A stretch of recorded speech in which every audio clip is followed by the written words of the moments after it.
berjudul Implan Tulang Self-Repair Terinspirasi Mekanisme Regenerasi Gecko. Sebelumnya, perkenalan anggota kami terlebih dahulu. Saya Tegar Abi Pambayun dengan NIM 101132400021. Saya Friska Nauri Tonga dengan NIM 10114032. Saya Undang Talmatria Jasmine dari NIM 1011324036. Saya Anggita Diura Misai dengan NIM 101132400051. Saya Nagita Nareswari dengan NIM 101132400012. Saya Lisa Kusumaningsih dengan NIM 1011324000. Baik, di bagian pertama ini kami akan membahas terkait latar belakang di permasalahan ini. Yang pertama, terkait kasus patah tulang di Indonesia. Prevalensi kasus patah tulang di Indonesia mencapai 5,5% pada tahun 2018 menurut riset kesehatan dasar Kemenkes RI. Lalu, ada kasus retak atau patah tulang di Indonesia mencapai 43.003 kasus di tahun 2010. Yang kedua, terdapat lonjakan kecelakaan lalu lintas. Total kecelakaan lalu lintas di Indonesia sepanjang tahun 2023 mencapai 116.000 kasus, meningkat 6,8% dari tahun sebelumnya. Selanjutnya, kepolisian RI juga mencatat terdapat 148.575 kasus kecelakaan lalu lintas pada 2023, meningkat dari 139.364 kasus di tahun 2022. Selanjutnya, kecelakaan lalu lintas ini menjadi penyebab utama patah tulang yang memerlukan penanganan khusus, yaitu implan. Kedua, terkait tantangan sendiri, yang pertama adalah ketergantungan impor tinggi, yaitu kebutuhan implan tulang di Indonesia sekitar 120.000 per tahun dengan nilai sekitar 600 miliar. Lalu pemenuhan kebutuhan hip protesis masih banyak disuplai dari luar negeri. Selanjutnya, besarnya kebutuhan implan tulang tidak diimbangi oleh ketersediaannya dan sejumlah besar adalah barang impor. Selanjutnya, tantangannya adalah masalah kompatibilitas. Produk impor memiliki ukuran tulang yang tidak sesuai dengan karakteristik fisik orang Indonesia. Selanjutnya, perlunya pengembangan implan tulang lokal yang disesuaikan dengan antropometri masyarakat Indonesia. Selanjutnya, selain itu terdapat waktu penyembuhan lama sekitar 6-12 bulan, risiko penolakan dari tubuh, lalu keterbatasan integrasi dengan tulang asli, dan biaya perawatan yang cukup mahal. Selain itu, terdapat kebutuhan di Indonesia tersendiri adalah implan tulang dengan penyembuhan yang cepat. Selanjutnya yaitu ada kemampuan regenerasi pada gecko. Fakta-fakta menunjukkan tentang gecko, yaitu yang pertama ada ekor gecko bisa tumbuh kembali dalam 60 hari. Gecko ini memiliki kemampuan luar biasa untuk meregenerasi, menumbuhkan kembali ekornya yang hilang hanya dalam waktu sekitar 30-60 hari. Ini menjadi salah satu contoh regenerasi tubuh paling efisien di dunia reptil. Yang kedua yaitu ada pertumbuhan kembali yang kompleks, yaitu ada tulang, otot, saraf, dan pembuluh darah.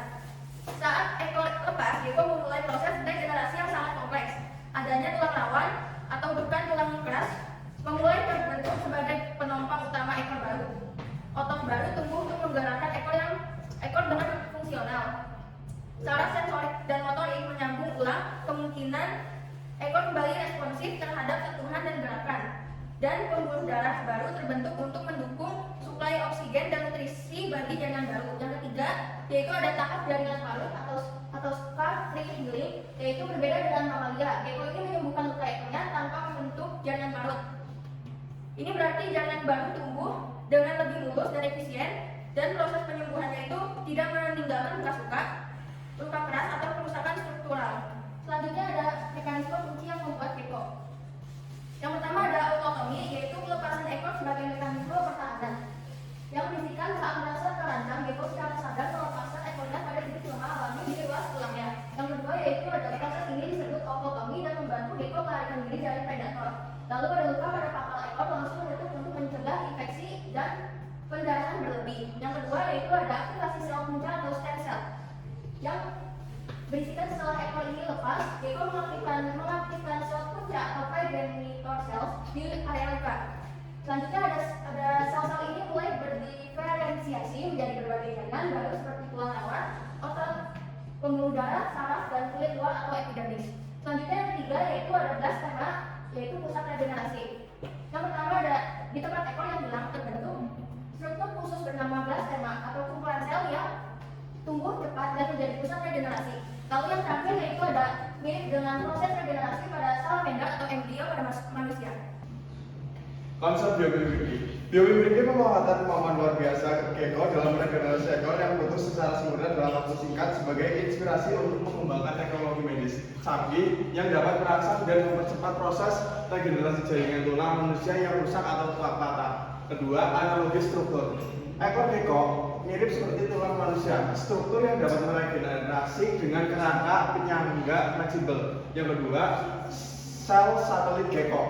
Osteoblast manusia, sel punca regeneratif versus sel pembentuk tulang. Dan yang ketiga, adaptasi mekanis. Pertama, aktivasi sel punca terintegrasi, koordinasi aktivitas sel punca untuk regenerasi optimal. Kedua, pelepasan growth faktor terkontrol. Sistem pelepasan faktor pertumbuhan yang bertahap. Dan yang terakhir, scaffold nano terstruktur. Kerangka buatan berstruktur nano untuk mendukung pertumbuhan sel. Pendekatan interdisipliner biologi. Pendekatan secara biologi mempelajari mekanisme molekuler regenerasi gecko, material sains mengembangkan biomaterial yang meniru struktur tulang gecko di bidang bioengineering, merancang sistem teknologi medis terintegrasi, yaitu solusi regenerasi tulang inovatif yang menggabungkan pemahaman biologis, material canggih, dan rekayasa medis. Ini ada desain teknologi implan. Yang pertama itu ada komponen utama. Yang komponen utama itu nomor satu ada float 16 struktur dirancang untuk meniru matris tulang gecko. Memberikan struktur yang mendukung generasi jaringan. Permukaan nano meningkatkan adhesi sel dan utilitasnya osteoblast. Yang kedua ada growth factor reservoir, mengandung faktor pertumbuhan penting. Yang pertama itu ada BFP2, merangsang pembentukan tulang. FGF mendorong angiogenesis. FGF regenerasi jaringan sempurna. Yang ketiga ada sensor biologis. Sensor implan dapat mendeteksi biomarker penyembuhan seperti kadar kalsium atau pH, memberikan umpan balik data untuk memantau proses penyembuhan. Yang kedua itu ada material utama. Yang pertama radium keramik dengan pori nano, contohnya hidroxapatite. Pori nano meningkatkan penetrasi sel dan nutrisi serta mempertimbangkan integrasi jaringan. Yang kedua ada polimer biodegradable seperti PLA atau PMC, mengurangi secara alami di dalam tubuh, menghilangkan kebutuhan operasi kedua untuk pengangkatan. Yang ketiga ada quantum bioaktif, lapisan permukaan yang menstimulasi regenerasi jaringan dan mengurangi resiko infeksi, bisa berupa protein adhesif atau tidak bioaktif. Oke, pada slide selanjutnya kita membahas terkait mekanisme kerja atau self repair dari glycosyl. Tahap pertama ada implantasi dan aktivasi.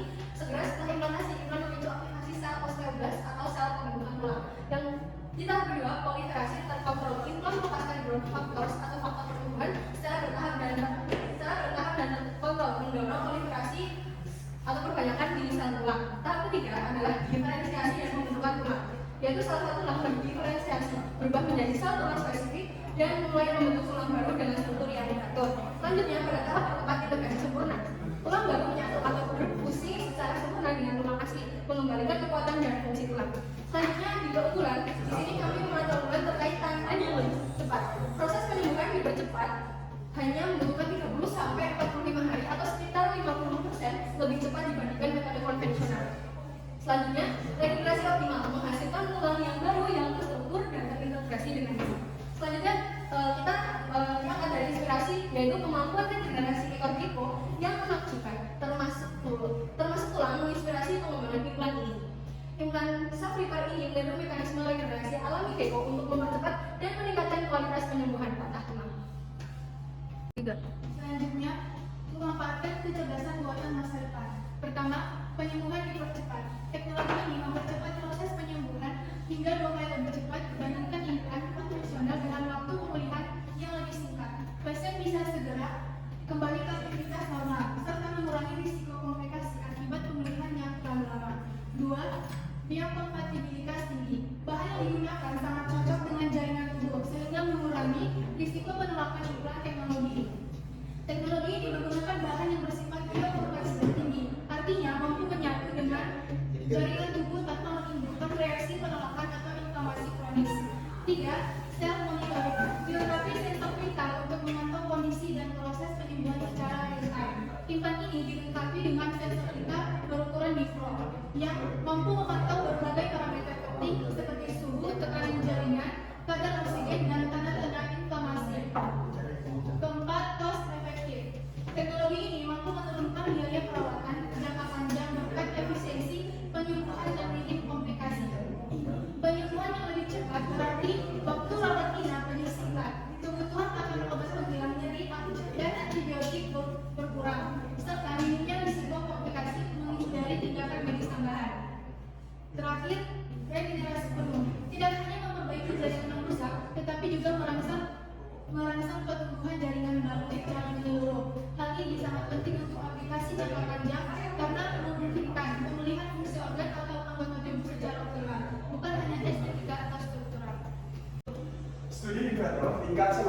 Pertama, aktivasi osteoblas yang signifikan, yaitu peningkatan aktivitas osteoblas atau sel pembentuk tulang meningkat sebesar 3.300% menunjukkan potensi regeneratif yang kuat. Kedua, pembentukan matriks tulang dipercepat, yaitu pembentukan matriks tulang atau kerangka dasar pada tulang. Dua, pengembangan yang lebih cepat mengindikasikan pembentukan tulang yang lebih efisien. Kedua, uji praklinis atau model hewan. Penyembuhan lebih cepat, penyembuhan patah tulang lebih cepat hingga 40%, menunjukkan efektivitas in vivo. Kedua, integrasi tulang yang unggul. Integrasi tulang baru dengan tulang asli mencapai 93% dalam menipu mengidentifikasi stabilitas dan kekuatan jangka panjang. Profil keamanan yang baik. Tidak adanya efek samping yang serius, maka tidak ada efek samping yang signifikan yang terapati selama pengujian menunjukkan keamanan implan. Interpretasi. Hasil ini menunjukkan bahwa implan sama implan berhasil meniru aspek-aspek kunci dari regenerasi tulang yang dia amati pada Grego. Peningkatan aktivitas osteoblas menunjukkan matrik tulang yang lebih cepat, penyembuhan yang tercepat, dan integrasi tulang yang unggul, semuanya mendukung potensi implan ini sebagai solusi inovatif untuk penyembuhan patah tulang. Selanjutnya, aplikasi klinis kanan dan pasar. Untuk aplikasi klinis yang pertama, ada penyembuhan fraktur kompleks, yaitu fraktur tulang besar, multiple atau congenital atau tulang yang gagal menyatu.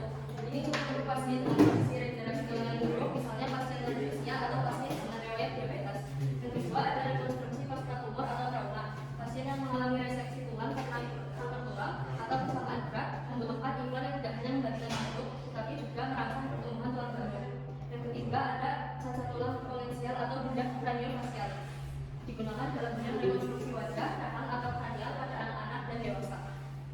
Implan dapat berancang secara personalisasi melalui 3D printing dan dapat meningkatkan presisi dan estetika. Untuk target pasar yang utama, ada rumah sakit dan klinik bedah ortopedi, terutama institusi dengan spesialisasi trauma, bedah rekonstruksi, dan ortopedi regeneratif. Ini biasanya dijadikan target utama untuk distribusi awal dan lebih klinis. Yang kedua, ada perusahaan medtech atau biomedis. Partner untuk produksi massal, distribusi global, dan pengembangan lebih lanjut. Yang ketiga, ada pasar estetik dan bedah rekonstruktif. Klinik bedah plastik atau bedah kosmetik yang membutuhkan implan wajah yang compatible secara biologis dan estetis. Untuk kesimpulan, biomimikri Grego yaitu terobosan ortopedi implan tulang sakrimer yang terinspirasi dari kemampuan regenerasi Grego yang terdapat terobosan signifikan dalam bidang ortopedi.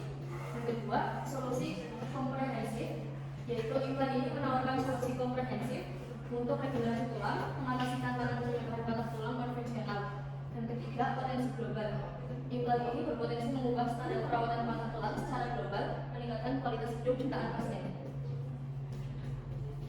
Sekian hasil pemaparan presentasi dari kami. Kami dari kelompok 3 meminta maaf jika ada salah pengucapan kata dalam penyampaian presentasi. Terima kasih. Wassalamualaikum warahmatullahi wabarakatuh.